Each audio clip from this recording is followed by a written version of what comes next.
All right, welcome back to the channel. It's your boy Fanon, and in this video, we're going to talk about the biggest lie in boxing being told today, and that is Gervonta Tank Davis fighting Ryan Garcia next. They were on Instagram or Twitter, both saying the fight is done, and y'all fell for it because Gervonta Davis poured water on all that right away. Let's talk about that in this video.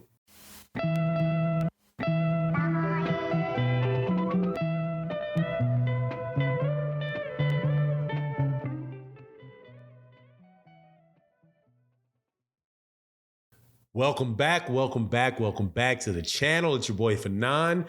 Welcome back to Fanon International Boxing, where we talk about all things boxing.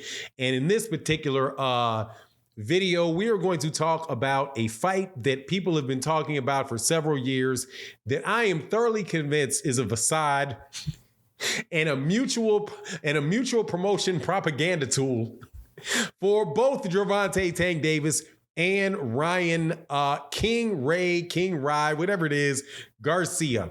Now, before I get into that, let me welcome you back to the channel. If you are new to the channel, please accept my invitation to hit that subscribe button and hit that bell icon so that you can be notified of when we release more videos, which we do on a daily basis in the video format and in the live stream format. If you're a longtime subscriber and supporter, thank you so much for your continued support. It really does make a big deal. You guys are absolutely positively the best. Shout out to my man Ali Voso out there making that music on YouTube. Thank you so much for your support. It's greatly appreciated. In the super chats and the cash apps and in the super thanks. Thank you guys so much for continuing to support the channel. All right, so let's get into this. And I always got to make sure, trying to give you guys shout outs during the regular video, because you guys really are what makes the channel cook. You guys that continue to chop it up and talk with me about boxing. But, you know, this particular video is bad news because I wake up this morning and there's a bunch of conversation about Gervonta Davis and Ryan Garcia say that the fight between the two of these guys are done and that the fight is going to take place next. Now, where does this information come from, or where does this information come from? The information comes from Gervonta Davis, and it came from Ryan Garcia in a pair of tweets. Gervonta Davis tweets done with eyeballs open, and then Ryan Garcia has two sets of eyeballs saying done. Only problem is that shortly thereafter, Gervonta said, psych, I was just kidding. I'm sitting on a plane and I was bored. Just messing with y'all. He used the F word. Just messing with y'all. I was just sitting on the board. I was just sitting on a plane, bored. Thought I would mess with these dudes real quick. Now, the funny thing to me is that Gervonta is a sneaky dude, man. He's a sneaky dude because earlier in the day, he had actually tweeted something that said, talking about how he was not going to promote this other week fight. Obviously talking about Devin Haney and George Kambosos' fight that's coming up this weekend for the undisputed title at 135 pounds, the weight class that Gervonta Davis fights in, and the weight class that if he fought Ryan Garcia, he would be fighting in. But then also in that particular stream of tweets, he says, somebody says, you own Ryan Garcia. And he said, yeah, and all of 135 pounds. So when I heard that, I was like, you know what, man, that's really funny because I think that's kind of right, especially when you're looking at like, who are the fighters that people are really interested in seeing, who's selling tickets and all that good stuff, which, you know, I understand from boxing purists or even casual boxing fans. I completely understand the idea that, you know, it really doesn't matter who the best fighter is, because the best fighter should be the man in a division. And the man that has all the belts should be considered to be the best fighter. Unfortunately, in the boxing world that we have, the fact that you say all of the belts tells you that there's going to be a problem, because there's 4 different belts. And of the 4 different sanctioning bodies that all have belts, some of them have 2 belts in the division. And you've got 2 different networks or 3 different networks. You have 3 and 4 different promotional companies where the promotional company themselves have the ability to really kind of farm or to kind of corral those belts into a specific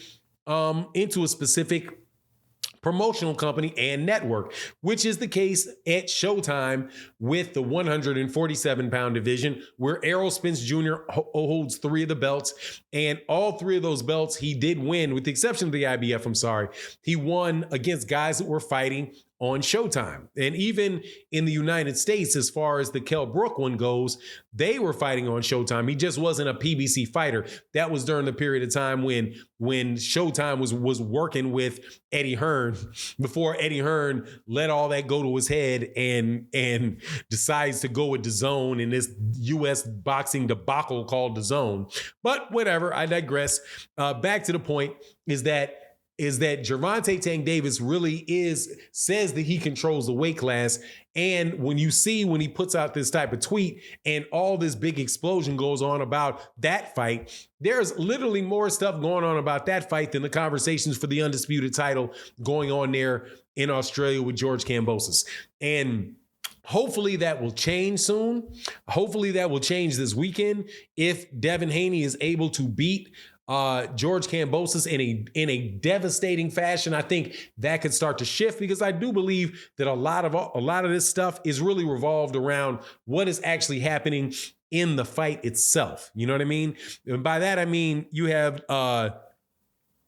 Devin Haney, who is an excellent fighter. And I continue to maintain that. Nothing bad to say about that guy as far as his ability in the boxing ring. And he's a master at the sweet science. However, he just doesn't get knockouts. So in this short clip world that we live in, the Instagram reels and the YouTube shorts and the ESPN highlights, where, you got a couple seconds to catch people's attention. The thing that catches people's attention is watching somebody get hit and lay out on the ground. You're not going to get it's going to be a lot harder to get somebody's attention if they have to really see and appreciate you over the course of a 45-minute fight and watch you hit and not get hit, right? Because especially if you're not hitting, right? Where it's really anything, that is really like a crunching hit. It just does not really feed itself to people being captivated by the guy, right? So you need knockouts in boxing, and that's what Gervonta Davis provides. That's what Ryan Garcia provides. So those 2 of those guys talking about fighting each other is just going to be a scenario where they can, and I'm telling you, this is what I believe, where they can mutually develop a conversation that continues to have the focus on both of them and not the other guys in the division. Because if you believe that Ryan Garcia is going to be fighting Gervonta Davis next, I don't know what to tell you other than I could be wrong. But I keep thinking, whenever they talk about this fight being made,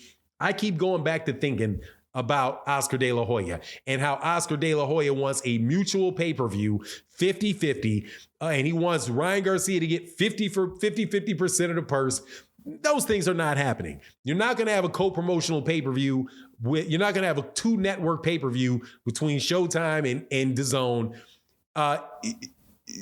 Showtime's already dismissed that.